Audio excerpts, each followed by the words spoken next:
नमस्कार, बहुत स्वागत है आपका राजीव टाइम्स में। आपके साथ मैं हूँ आराधना नामदेव। नजर डालते हैं आज की खास खबरों पर। जम्मू कश्मीर विधानसभा में हंगामे का दौर जारी है। विधानसभा में कार्यवाही के शुरू होते ही सत्ता पक्ष और विपक्ष के विधायक आपस में भिड़ गए। आपको बता दें कि अनुच्छेद 370 को हटाए जाने के खिलाफ प्रस्ताव पास किया गया था। इसी को लेकर कल से ही सदन में हंगामा जारी है। गुरुवार को जब सदन की कार्यवाही शुरू हुई तो दोनों पक्ष के विधायक आपस में भिड़ गए। इस दौरान सदन में जमकर धक्का मुक्की हुई। स्थिति को बिगड़ता देख सदन की कार्यवाही कुछ देर के लिए स्थगित कर दी गई। कांग्रेस प्रदेश अध्यक्ष जीतू पटवारी द्वारा मुख्यमंत्री डॉक्टर मोहन यादव पर दिए गए बयान को लेकर राज्य के मंत्री विश्वास सारंग ने कड़ी प्रतिक्रिया दी है। मंत्री सारंग ने पटवारी को चेतावनी देते हुए कहा है कि उन्हें अपनी सीमाओं को पार नहीं करना चाहिए। विश्वास सारंग ने कहा, मुख्यमंत्री डॉक्टर मोहन यादव उस सदन के नेता हैं जहां जीतू पटवारी कभी पहुंचे ही नहीं। जनता ने उन्हें नकार दिया है। उन्होंने यह भी आरोप लगाया है कि कांग्रेस प्रदेश अध्यक्ष ने मुख्यमंत्री पर अनर्गल टिप्पणी करके प्रदेश की जनता का अपमान किया है। मंत्री विश्वास सारंग ने पटवारी से मांग करते हुए कहा कि उन्हें अपने बयान के लिए सार्वजनिक रूप से माफी मांगनी चाहिए। इस विवाद से राजनीति में नया मोड़ आ गया है और अब देखना यह होगा कि कांग्रेस पार्टी इस बयान पर क्या प्रतिक्रिया देती है। अपनी सीमाओं में रहे।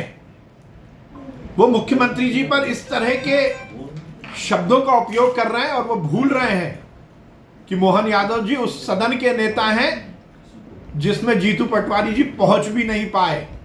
जनता ने बुरी तरह हराया है। 163 विधायकों के नेता हैं, सदन के नेता हैं, मध्य प्रदेश की 7.5 करोड़ जनता के मुखिया के रूप में काम कर रहे हैं। लोकतंत्र में इस तरह की शब्दावली का कहीं उपयोग नहीं हो सकता और मैं उनको कहना चाहता हूं, तुरंत मोहन यादव जी से सार्वजनिक रूप से माफी मांगे। मोहन यादव जी केवल भारतीय जनता पार्टी के नेता नहीं है, वे 163 विधायकों के नेता हैं, विधानसभा मध्य प्रदेश विधानसभा के नेता हैं, मध्य प्रदेश के मुख्यमंत्री हैं और इस तरह की अनर्गल टिप्पणी करना ये उस पद की गरिमा के खिलाफ है। मुझे लगता है कि जिस प्रकार से जीतू पटवारी जी ने बयान दिया है वो मुख्य मध्य प्रदेश की जनता का अपमान है। मध्य प्रदेश की जनता के प्रति उन्होंने गलत बयानबाजी की है, तुरंत माफी मांगनी चाहिए। खबर इंदौर से है, जहां इंदौर के एमबाय अस्पताल में एक डॉक्टर पर मरीज के परिजन ने लठ से हमला कर दिया। मौके पर मौजूद लोगों ने आरोपित को पकड़कर पुलिस के हवाले किया। बताया जा रहा है कि मरीज को जल्द देखने को लेकर विवाद हुआ था, जिसके बाद नाराज परिजनों ने हमला कर दिया। मामला प्रदेश के सबसे बड़े सरकारी अस्पताल एमबाय से जुड़ा है, जहां महू निवासी गौरव अपने चाचा को इलाज के लिए लेकर आया था। ओपीडी में मौजूद डॉक्टर चेतन ने मरीज को देखकर कुछ जांच लिखी, जिसे एक दिन में करवाने के बाद फिर गौरव अपने चाचा को दिखाने पहुंचा, जहां नंबर को लेकर विवाद हो गया। डॉक्टर का कहना था कि मरीज का नंबर आने पर देखूंगा। इसी बात पर विवाद इतना बढ़ा कि उसने लठ से डॉक्टर पर हमला कर दिया। सुरक्षा गार्ड ने लोगों की मदद से आरोपी को पकड़कर पुलिस के हवाले किया। मामले में पुलिस ने शासकीय कार्य में बाधा समेत अन्य धाराओं में प्रकरण दर्ज कर आरोपी को हिरासत में ले लिया है। इंदौर में हत्या के मामले थमने का नाम नहीं ले रहे हैं, जहां शहर में एक बार फिर से एक कलयुगी बेटी ने अपनी मां को मौत के घाट उतार दिया। घटना इंदौर के द्वारिकापुरी इलाके की है, जहां पति और पत्नी के बीच चल रहे विवाद को सुलझाने पहुंची मां पर बेटे ने ही पत्थर से जानलेवा हमला कर दिया। इस दौरान बीच बचाव करने आई पत्नी पिंकी पर भी आरोपी ने हमला कर दिया। इस हमले में जहां आरोपी की मां रेखा बाई की मौत हो गई, तो वहीं पत्नी पिंकी भी गंभीर रूप से घायल हो गई है, जिसका जिला अस्पताल में इलाज चल रहा है। वहीं पुलिस ने हत्या का प्रकरण दर्ज करते हुए मामले की जांच शुरू कर दी है।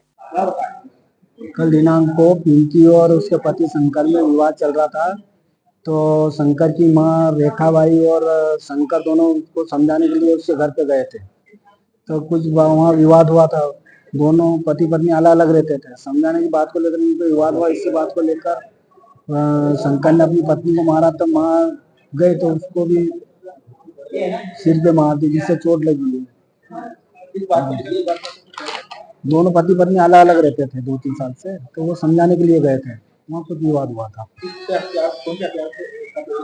जो चकला रहता है, कोई पत्थर है चकला का, उससे उठा के मार दिया उसने। ये अभी नहीं पकड़ा है, जो उसके लिए टीम बना के भेजी है। इंदौर नगर निगम में शहर में हो रहे अवैध निर्माण के खिलाफ एक बार फिर से मोर्चा खोल दिया है। गुरुवार सुबह नगर निगम की टीम ने रहवासी इलाकों में बन रहे अवैध हॉस्टल के खिलाफ सख्त एक्शन लिया है। नगर निगम की रिमूवल टीम ने सर्वनंदन इलाके समेत कई इलाकों में पहुंचकर अवैध निर्माण को रुकवाया और सामान को जब्त किया। इसके बाद टीम ने अवैध रूप से बनाए गए सभी हॉस्टलों को सील कर दिया है। निगम के भवन अधिकारी की माने तो रहवासी इलाके में अवैध हॉस्टल के निर्माण की शिकायत लगातार मिल रही थी। आज जब मौके पर पहुंचकर जांच की गई तो रहवासी इलाके में 6 हॉस्टल मिले हैं, जिसके बाद सभी हॉस्टलों को सील कर दिया गया है। निगम अधिकारी की माने तो इन अवैध हॉस्टलों के निर्माण से स्थानीय रहवासियों को काफी परेशानी का सामना करना पड़ रहा था, जिसके बाद आज इस कार्रवाई को अंजाम दिया गया है। नगर निगम के अधिकारियों ने साफ किया है कि शहर में अवैध निर्माण के खिलाफ कार्रवाई लगातार जारी रहेगी। सर आज कार्रवाई हुई है, कहाँ पर कार्रवाई हुई है और किस तरीके की कार्रवाई हुई है? आज हमने सर्वानंद नगर, संत नगर और जगजीत नगर में सब कार्रवाई की है। हमने जो निर्माणाधीन हॉस्टल थे उनकी सामान जब्ती की कार्रवाई करी है और सील करने की कार्रवाई। कितने हॉस्टल को जो है सील करा है? हमने लगभग 6 हॉस्टल सील करे हैं और अन्य जगह अपन ने सामान जब्त करे हैं। कितने हॉस्टल थे और क्या कारण रहा सील करने का? निर्माणाधीन थे, बार बार रोके जाने पर लोग निर्माण नहीं रोक रहे थे, तो हमने उनका सामान भी जब्त करा और धंधारी से काम रुकवाया जिससे आगे काम ना हो। तो अवैध निर्माण थे ये सारे? जी, अवैध निर्माण। तो किसके द्वारा निर्माण किए जा रहे थे, कोई इसके पीछे आया? अलग अलग रहवासियों द्वारा किए जा रहे थे, कोई एक निश्चित नहीं है सब। और सर शिकायत किसने करी थी इसकी? यहाँ पे निरंतर शिकायतें प्राप्त होती रहती हैं रहवासियों से। हॉस्टल के नाम है कोई?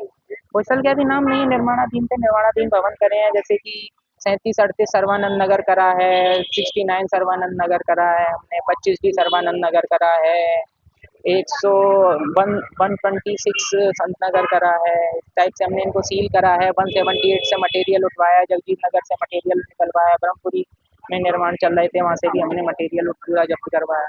तो सर इसमें जैसे रहवासी क्षेत्र है तो यहाँ पर हॉस्टल बनाने की परमिशन नहीं है, कुछ रहवासी रह सकते हैं? या हाँ, हॉस्टल बनाने की परमिशन। आपका परिचय? मेरा नाम सुनील सिंह यादव, भवन अधिकारी जमतेरा। इस एरिया में क्या है, लगातार शिकायतें भी प्राप्त हो रही थी। आयुक्त महोदय द्वारा भी लगातार निर्देश प्राप्त हो रहे थे हॉस्टल जो निर्माण है उनकी रोकथाम हेतु। लोगों जन सुनवाई का भी सहारा लिया था, साहब के पास आए हुए थे, तो उसके क्रम में हमने कार्रवाई करी है। आगे भी निरंतर कार्रवाई जारी रहेगी। जो आयुक्त महोदय के निर्देश प्राप्त होते रहेंगे उस प्राप्त कार्रवाई करते रहेंगे। जहां इंदौर शहर की यातायात व्यवस्था को सुधारने के लिए लगातार प्रयास किए जा रहे हैं, इसी के तहत अब कलेक्टर आशीष सिंह खुद सड़क पर उतरे और व्यवस्थाओं का जायजा लिया। कलेक्टर आशीष सिंह, निगम आयुक्त शिवम वर्मा, अपर आयुक्त रोहित सिसोनिया और अपर कलेक्टर रोशन राय समेत जिला प्रशासन और यातायात पुलिस के अधिकारियों ने बंगाली चौराहा क्षेत्र का भ्रमण किया। इस दौरान उन्होंने यातायात व्यवस्था को देखा। उन्होंने फुटपाथ और पार्किंग व्यवस्था का भी अवलोकन किया। उन्होंने यातायात व्यवस्था सुधारने के लिए व्यापारियों और दुकानदारों को फुटपाथ से अतिक्रमण हटाने और पार्किंग को व्यवस्थित करने के लिए समझाइश भी दी।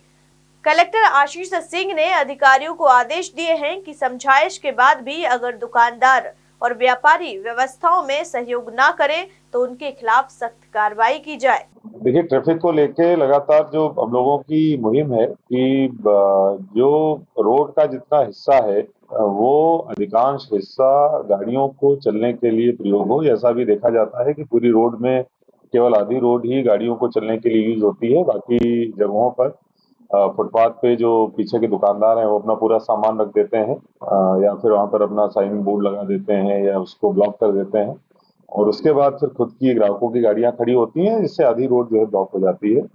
तो इस प्रकार का कोई भी सामान फुटपाथ पे ना फैलाया जाए और जो गाड़ी खड़ी भी हो रही है रोड के किनारे वो बहुत ही व्यवस्थित ढंग से खड़ी हो ये एक जो मुहिम चल रही है, इसी के तहत आज एक दो जगहों पर भ्रमण किया गया था। आगे इसको और भी हम लोग जारी रखेंगे। देखिए, निर्देश यही है कि सभी जोनों में सभी जगहों पर ये कार्रवाई हमारी करी जाए और हमने सभी डिप्टी कलेक्टर्स को जोन वाइज एरियाज भी आइडेंटिफाई किए हैं और सभी जगहों पर ये कार्रवाई करी जाए।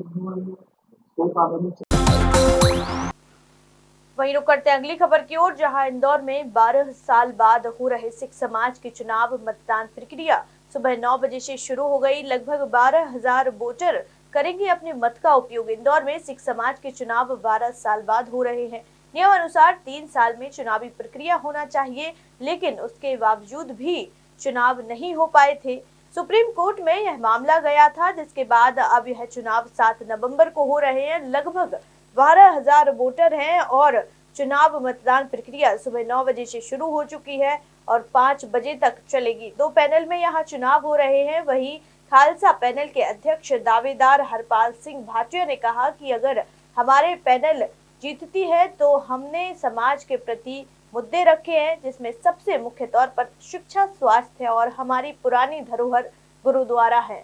उनको सहेजने का कार्य हमारी पैनल द्वारा किया जाएगा। यह चुनाव 4 जगहों पर हो रहे हैं और इंदौर शहर में 4 मतदान केंद्र भी बनाए गए हैं। मतलब आज 12 साल बाद समाज में बहुत हर्ष की लहर है। आप देख ही रहे हो, वोटिंग परसेंटेज बहुत अच्छा हो रहा है। अभी तो क्या 12 ही बजी है और 1 बजे तक अच्छा वोटिंग हो रहा है और सारे चारों बूथों पे अच्छा वोटिंग हो रहा है। शांतिपूर्ण है। थोड़ा बहुत ऊपर नीचे निरंजनपुर में है, वहाँ पे हो रहा है। बाकी ओवरऑल समाज में बड़ी खुशी की लहर है। जो भी है 12 साल बाद इलेक्शन होना एक बहुत बड़ी घटना है और वो भी जबकि 7 पिटीशन हाईकोर्ट में लगी, उसका सुप्रीम कोर्ट से इसका खारिज होकर उसके बाद इलेक्शन हो पा रहा है, तो इसलिए काफी उत्साह है। आप देख ही रहे हो। क्या लगता है, क्या बदलाव आएगा समाज में? कौन इस बार जीतने के आसार ज्यादा है? लोग किसे ज्यादा पसंद करेंगे? देखो मैडम, ऐसा कोई कुछ नहीं कह सकता है, लेकिन ये है कि हमें पूरी उम्मीद है कि हमारे सारे लोग 17 मेंबर और साथ में अध्यक्ष सेक्रेटरी सारे आएंगे। उनको उम्मीद है लोगों को इतने 12 साल का जो भी इन्होंने कब्जा था उसके हिसाब से हमको वोट मिलना चाहिए। आप भी लड़ रहे हैं, आप भी जो है चुनाव लड़ रहे हैं, क्या मुद्दों को लेकर जो है समाज के बीच में उतरे हैं आप? हमारा मैडम शुरू से मुद्दा एजुकेशन का रहा है, हेल्थ का रहा है और मेडिक्लेम के रहे हैं। अपने जो पुराने गुरुद्वारे, हमारे ऐतिहासिक गुरुद्वारे, उसके वो धरोहर को सहेजने के रहे हैं। हमने पूरी अपनी उसका लिस्ट बनाई है पूरी, जिसपे हम लोग मिलकर काम करना चाहते हैं। मैं और भी संस्थाओं में ऑलरेडी मेंबर हूँ, एजुकेशन बड़ी बड़ी संस्थाओं में मेंबर हूँ, तो मेरा जो एक्सपीरियंस है मेरे इतने सालों का, वो मैं अपने समाज को देना चाहूंगा इसमें करके। अगर मैं आता हूँ तो हमारे स्कूल को हम लोग जरूर बहुत प्राथमिकता से हम लोग उसको हैंडल करेंगे। कौन कौन से समूह है इसमें? कितने समूह लड़ रहे हैं इस बार चुनाव? 2 ही पैनल है इसमें जी, एक खंडा पैनल है और एक हमारी खालसा फतेह पैनल है।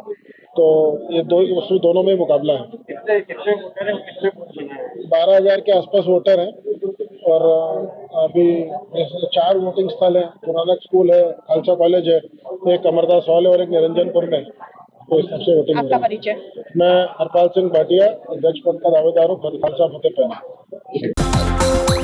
इस बुलेटिन में फिलहाल इतना ही। देश दुनिया की तमाम खबरें देखने के लिए देखते रहिए राजीव टाइम्स। नमस्कार।